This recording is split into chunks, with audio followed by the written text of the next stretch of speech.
Hello friends, आज हम diabetes के बारे में बात करेंगे। डायबिटीज़ होता क्या है। इंडिया में 5 करोड़ से ज़्यादा लोगों को डायबिटीज़ है और ये आंकड़ा बहुत ही रफ्तार के साथ बढ़ता जा रहा है। न केवल इंडिया में, बाकी पूरे विश्व में ये रफ्तार बढ़ता ही जा रहा है। पहले तो हार्ट के पेशेंट ज़्यादा हुआ करते थे, लेकिन अब ये डायबिटीज़ ज़्यादा होने लग गया है। तो ये डायबिटीज़ होता क्या है और इसे हम कंट्रोल कैसे कर सकते हैं और ठीक कैसे कर सकते हैं, इसके बारे में हम पूरा चर्चा करेंगे। तो जनरली मेडिकल टर्म में ये कहा जाता है कि ब्लड ग्लूकोज लेवल का बढ़ना ही डायबिटीज़ है। ब्लड में ग्लूकोज का लेवल अगर बढ़ जाता है तो वो डायबिटीज़ है। लेकिन साधारण भाषा में अगर समझें तो ब्लड में कार्बोहाइड्रेट अगर बढ़ जाता है तो डायबिटीज़ है। ब्लड में अगर ग्लूकोज बढ़ जाता है तो डायबिटीज़ है। ब्लड में अगर शर्करा बढ़ जाता है तो डायबिटीज़ है। ब्लड में अगर चीनी की मात्रा बढ़ जाती है तो डायबिटीज़ है। संक्षेप में एक लाइन में अगर कह दें तो ब्लड में अगर मीठा चीज़ आप ज़्यादा खा रहे हैं, कार्बोहाइड्रेट वाली चीज़ ज़्यादा खा रहे हैं, तो आपको डायबिटीज़ है। तो ये एक समस्या होती है। अब ये होता क्यों है? मैंने पहले भी कहा था कि केमिकल का ज़्यादा बनना भी समस्या है और केमिकल का कम बनना भी समस्या है। तो हमारे बॉडी में एक रसायन बनता है जो पेंक्रियाज से निकलती है। पेंक्रियाज में बीटा सेल होता है, बीटा सेल से इंसुलिन निकलती है और वो इंसुलिन इस ग्लूकोज को, इस चीनी को, इस कार्बोहाइड्रेट को कंट्रोल करती है। आप ये समझिए, अभी आगे हम धीरे धीरे समझाते हैं आपको। तो जैसे ब्लड में ग्लूकोज की लेवल बढ़ती है तो ग्लूकोज फिर ट्रांसफ़र होकर आपके सेल्स को चाहिए। जो आपका बॉडी बना हुआ है ये बहुत सारे सेल से मिलकर बना हुआ होता है और हर एक सेल को आप क्या करना है, आपको एनर्जी चाहिए, ताकत चाहिए। तो जब आप खाना खाते हैं, खाना खाने के बाद जो ग्लूकोज होता है वो आपके ब्लड में मिलता है और ब्लड से सेल तक पहुंचाने का काम इंसुलिन करता है। अगर इंसुलिन ही नहीं रहेगा तो ब्लड से सेल में ट्रांसफर नहीं हो पाएगा ग्लूकोज, आपको एनर्जी नहीं मिलेगी। तो अगर यहाँ इंसुलिन काम नहीं करेगा तो अब वो ग्लूकोज है वो ब्लड में ही रह जाएगा। जो ब्लड में रहेगा लंबे समय तक, तो कहते हैं, तो हम टेस्ट करवाते हैं डायबिटीज को, उसमें निकलता है कि भाई 200 है mg/dl, 250 है, 300 है। ये ग्लूकोज का एक लेवल होता है, आंकड़ा होता है। तो लोग कहते हैं आपका ग्लूकोज बढ़ा हुआ है, आपको डायबिटीज की शिकायत है। तो मेन कारण यही है कि इंसुलिन का न काम करना। अभी हम आगे बात करते हैं कि ये डायबिटीज कितने प्रकार का होता है, फिर वन बाय वन डिस्कस करते हैं। तो डायबिटीज जनरली 2 प्रकार के होते हैं। एक को हमने डिवाइड कर दिया है टाइप 1 में, ये रहा टाइप 1, और एक हो गया टाइप 2, ये टाइप 2 हो गया। टाइप 1 को टाइप 1 इसलिए कह दिया गया क्योंकि ये बच्चों को होता है। It is a juvenile onset, ये बच्चों को होता है, ये टाइप 1 हो गया। और इसमें ट्रीटमेंट क्या, जैसे बच्चे जब पैदा होते हैं तो ही उनको हो गया ना। बच्चा अगर पैदा हुआ है तो उसको ही हुआ रहता है डायबिटीज़। ये बहुत कम लोगों को होता है लेकिन होता है। और बच्चा 10 साल का, 15 साल का है तो उसको डायबिटीज़ हुआ रहेगा, इसलिए इसको बोलते हैं it is a juvenile onset. और ये टाइप 1 कैटेगरी में रखा गया है। इसका मात्र और मात्र एक इलाज है इंसुलिन का इंजेक्शन। क्योंकि जो ये डायबिटीज होता है इसमें बीटा सेल के द्वारा, जो पेंक्रियाज है, पेंक्रियाज के बीटा सेल के द्वारा इंसुलिन बिल्कुल निकलता ही नहीं है। अगर नहीं निकलेगा तो ये टाइप 1 में आ जाता है और इसका एकमात्र इलाज है इंसुलिन का इंजेक्शन। आपको बाहर से लगेगा, यहाँ पे मेडिसिन काम नहीं आती है। तो ये इंसुलिन जनरली आता कहाँ से है? ये बीफ इंसुलिन से बीफ से आता है और पोर्क से आता है। पोर्क मतलब सुअर से आता है और ये बीफ मतलब गाय से आता है। बीफ का देखना, मांस मत खाने लग जाना, मीट मत खाना उसका। तो बीफ जनरली उसका बॉडी का सारा पार्ट यूज कर लेते हैं, बोन अलग यूज कर लेते हैं, चमड़े का जूता चप्पल लोग बना लेते हैं। उसके बाद कुछ का जिलेटिन दवा के रूप में लोग यूज कर लेते हैं। और यहाँ पे पेंक्रियाज से आप देख रहे हैं इंसुलिन यूज कर रहे हैं, तो बॉडी का कोई पार्ट बचता नहीं है, पूरा यूज कर लिया जाता है। तो ये टाइप 1 ज़्यादा डेंजरस होता है, इसमें बहुत ध्यान देने की ज़रूरत पड़ती है। और टाइप 2 जो होता है it is a middle age onset.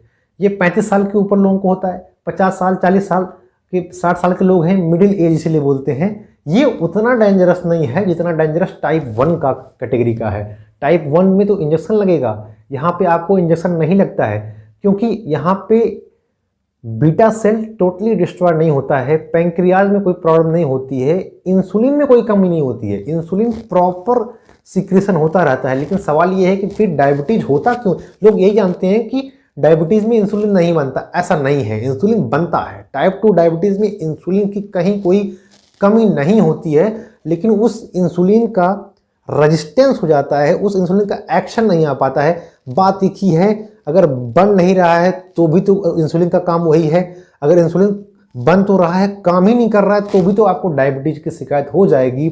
इसीलिए बोलते हैं आपको थोड़ा सा इसकी ट्रीटमेंट क्या होती है कि हर एक घर में आप बुजुर्ग लोगों को देखेंगे तो सुबह सुबह, शहर में तो बेसिकली होता है कि लोग सुबह सुबह दौड़ते हैं पार्क में, इसलिए क्योंकि उनको लगभग लोगों को डायबिटीज हुआ रहता है, वो चलते हैं। तो एक पहला इलाज है कि आप एक्सरसाइज करिए। दूसरी इलाज ये है कि डाइट पे कंट्रोल रखिए, डाइट को डिवाइड पार्ट में करिए। एक साथ 8-10 रोटी मत खा जाइए, डिवाइड। आप सुबह 2 रोटी खाइए, दोपहर को 2 रोटी खाइए, 4 बजे 1 रोटी खाइए, फिर शाम को 2 रोटी खाइए। एक साथ आपको नहीं खाना है। तो इसका ये है कि डिवाइड पार्ट में खाइए। पहला एक्सरसाइज, दूसरा आपका डाइटरी कंट्रोल, तीसरा आपका क्या होता है ओरल हाइपोग्लाइसेमिक ड्रग। आप मेडिसिन यूज करते हैं ना, जनरली मेटफॉर्मिन ये लोग यूज करते हैं। ये मेटफॉर्मिन जो होता है वो बाइगोनाइड डेरिवेटिव केमिस्ट्री में होता है। बाइगोनाइड डेरिवेटिव में मेटफॉर्मिन, फिनफॉर्मिन जैसी मेडिसिन, हाइपोग्लाइसेमिक में आपका सल्फोनाइल यूरिया डेरिवेटिव, उसमें 12 ब्यूटामाइड 12 हेक्सामाइड करके मेडिसिन आती है, वो यूज़ कर सकते हैं। सेकंड जनरेशन में आप यहाँ पे ग्लाइबुराइड, ग्लिक्लाजाइड, तो इस ग्लेमिपुराइड जैसी मेडिसिन आप यूज कर सकते हैं। तो ये और यहाँ पे रिपागलिनाइड, नाइटिग्लिनाइड, बहुत सारी मेडिसिन है, आप यहाँ पे यूज कर सकते हैं। तो पहला एक्सरसाइज, दूसरा डाइटरी कंट्रोल, तीसरा ओरल हाइपोग्लाइसेमिक ड्रग। इसके बाद भी अगर कंट्रोल नहीं हो रहा है, आप लगातार खाना खाए जा रहे हैं, नॉनवेज ज़्यादा खा रहे हैं, ड्रिंक ज़्यादा कर रहे हैं, बहुत लोग ड्रिंक करते रहते हैं, उनको पता नहीं है कितना डेंजरस हो सकता है, ये करते रहते हैं, तो ये फिर ये अनकंट्रोल हो जाता है। तो फिर आपको दवा का डोज बढ़ेगा, दवा का डोज भी जब बढ़ जाएगा उसके बाद भी कंट्रोल नहीं होगा, देन चौथे नंबर पर आपको शिफ्ट होना पड़ेगा इंसुलिन के इंजेक्शन पे। सेम कंडीशन यहाँ पे टाइप 1 का क्या था, डायरेक्टली इंजेक्शन लगता था, लेकिन टाइप 2 में इंजेक्शन तो नहीं लग रहा है, लेकिन पहले आप इन दौर से गुजरेंगे, आप एक्सरसाइज करेंगे, डाइट पे कंट्रोल रखेंगे, फिर मेडिसिन लेंगे, तब कंट्रोल से बाहर अगर हो जाते हैं 10-15 साल बाद जनरली, तब आप शिफ्ट होते हैं इंसुलिन पे। ठीक है, तो टाइप 2 में अगर आपसे कोई पूछता है कि क्या इंसुलिन की कोई कमी होती है, तो इंसुलिन की कोई कमी टाइप 2 डायबिटीज में नहीं होती है, क्योंकि जब आपके बॉडी के सेल को एनर्जी नहीं मिलती है तो बॉडी सेल ब्रेन को मैसेज भेजता है कि इस आदमी ने खाना नहीं खाया, इस आदमी ने खाना नहीं खाया, ग्लूकोज नहीं है। तो फिर कंपनसेटरी मैकेनिज्म के तहत हमारा जो ब्रेन है ये कहता है कि और इंसुलिन भेजो, तो पेंक्रियाज के द्वारा और ज़्यादा इंसुलिन रिलीज होता है और ज़्यादा इंसुलिन निकलता है बॉडी में। तो ये कह सकते हैं कि इंसुलिन की कोई कमी नहीं होती है। अगर ये सवाल आता है तो आप यहाँ पे आसानी से जवाब दे सकते हैं। तो ये प्रोसेस रहा इसका। अब ये सिम्टम क्या क्या आता है डायबिटीज़ में, तो जनरली ये ऑटो इम्यून डिसऑर्डर है। It is a auto immune disorder. अपना ही इम्यून सिस्टम जब अपने ही ऑर्गन को, अपने ही बॉडी के पार्ट को एज अ फॉरेन पार्टिकल समझ के अटैक करता है, तो वो क्या होता है, ऑटो इम्यून में आ जाता है। It is a metabolic disorder that is identified by hyperglycemia, glycosuria, polyuria, negative nitrogen balance and diabetes ketoacidosis. What is hyperglycemia? The level of glucose is increased in that case. Means hyper means more, glycemia means glucose. In that case, the level of glucose is increased, called as hyperglycemia. Second one is glycosuria. What is glycosuria? तो यहाँ पे जब blood glucose level, आपका blood में glucose का level बढ़ जाता है, जब ये बढ़ा हुआ रहेगा तो क्या होगा, ब्लड जो आपका होता है, ब्लड किडनी तो फिल्टर करती है, किडनी फिल्टर करती है ब्लड को, तो यहाँ पे ज़्यादा ग्लूकोज का फिल्ट्रेशन होना लग जाएगा। तो कंपनसेटरी मैकेनिज्म के तहत क्या होगा कि आपका ट्यूबुलर रीऑब्जॉर्प्शन ज़्यादा होने लग जाएगा। अगर ट्यूबुलर रीऑब्जॉर्प्शन ज़्यादा होने लग जाएगा तो अब क्या होगा कि आपका जो यूरिन है उसके द्वारा ग्लूकोज का सिक्रेशन ज़्यादा होने लगता है, इसको बोलते हैं ग्लाइकोसूरिया।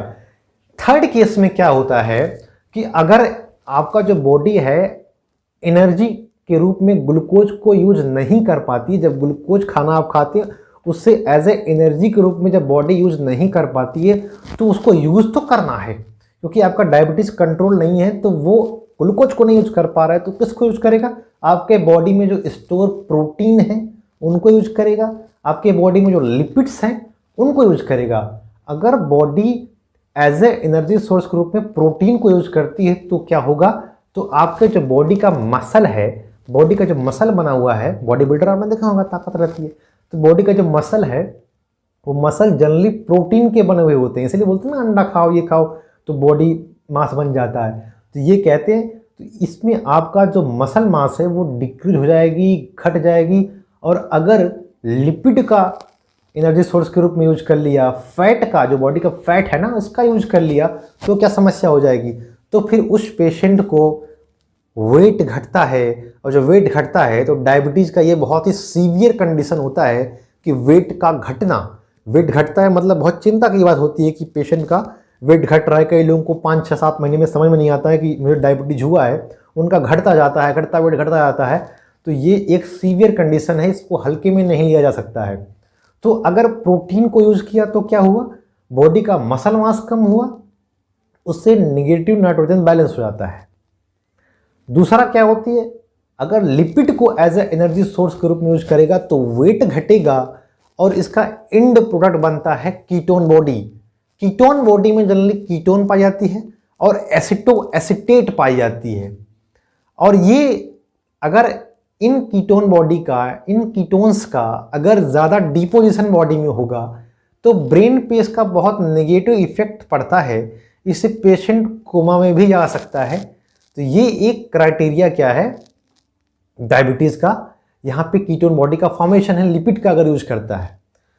चौथा ये होता है कि कई लोग कहते हैं कि भाई मिठाई बहुत अच्छी लगती है, भूख बहुत लगती है डायबिटीज़ के पेशेंट को, ऐसा क्यों होता है, ये क्वेश्चन बनता है कि भाई उनको ज़्यादा भूख लगती है। ऐसा इसलिए होता है क्योंकि जब आपने खाना खाया, कार्बोहाइड्रेट जनरली लोग खाते हैं 90% तो खाने में वही रहता है, उसके बाद प्रोटीन और ये सब रहता है। दाल में प्रोटीन जनरली होती है, बाकी सारे खाने में कार्बोहाइड्रेट ही रहता है। रोटी आप खा रहे हो उसमें भी रहता है। तो कार्बोहाइड्रेट जब आप खाते हैं तो वो ग्लूकोज जो होती है खाने के बाद आपके ब्लड में मिलती है, फिर ब्लड से इंसुलिन उसको ट्रांसफ़र कर देता है सेल्स को, और सेल को अगर ग्लूकोज मिल गया तो फिर एनर्जी उसको मिल जाती है, उसका काम हो जाता है। लेकिन अगर यहाँ पे इंसुलिन का रेजिस्टेंस है, इंसुलिन काम नहीं कर रहा है या फिर इंसुलिन बन नहीं रहा है, लाइक टाइप 1 डायबिटीज़, तो फिर क्या होगा, तो सेल्स को ये, क्योंकि सेल्स को ग्लूकोज तो नहीं मिला, तो सेल को लगता है कि इस आदमी ने खाना नहीं खाया, फिर सेल्स कहता है भाई खाना लाओ खाना लाओ। तो उस पेशेंट को खाया हुआ रहेगा तब भी उसको भूख लगेगी और फिर वही कंपनसेटिव मैकेनिज्म होगा, फिर ब्रेन को इन्फॉर्मेशन पहुँचेगी, दिमाग को इन्फॉर्मेशन पहुँचेगा कि भाई खाना लाओ, और खाना लाएगा और खाना खाएगा और खाना खाएगा तो और ब्लड में ग्लूकोज बढ़ेगा, और ग्लूकोज बढ़ेगा तो और समस्या बढ़ती जाती है। तो इससे हाइपरग्लाइसेमिया होने के चांसेस बढ़ जाते हैं। एक और कारण है कि डायबिटीज़ अगर किसी को हुआ है तो उसको यहाँ पे लेबल लगा के चलना चाहिए कि मैं डायबिटीज़ का पेशेंट हूँ, ताकि वो रास्ते में कहीं भी जाए तो उसको कम से कम लोग समझ, अगर उसको डायबिटीज़ आया, वो बेहोश होकर गिर गया, अगर बहुत लोग गिर जाते हैं तो लोग शरबत चीनी वाला घोल खिलाते हैं, पिलाते हैं लोगों को, केला खिलाते हैं, तो मीठी चीज़ खिलाते हैं, तो फिर उनको धीरे धीरे होश आ जाता है। तो आप ये कह सकते हैं कि अगर यहाँ पर लेबल लगा रहेगा और रास्ते में कहीं गिर गया तो कम से कम आदमी को मालूम चल जाएगा कि यार इसको डायबिटीज़ हुआ है, फिर वो शरबत और पिला देंगे, आप सही हो जाएंगे।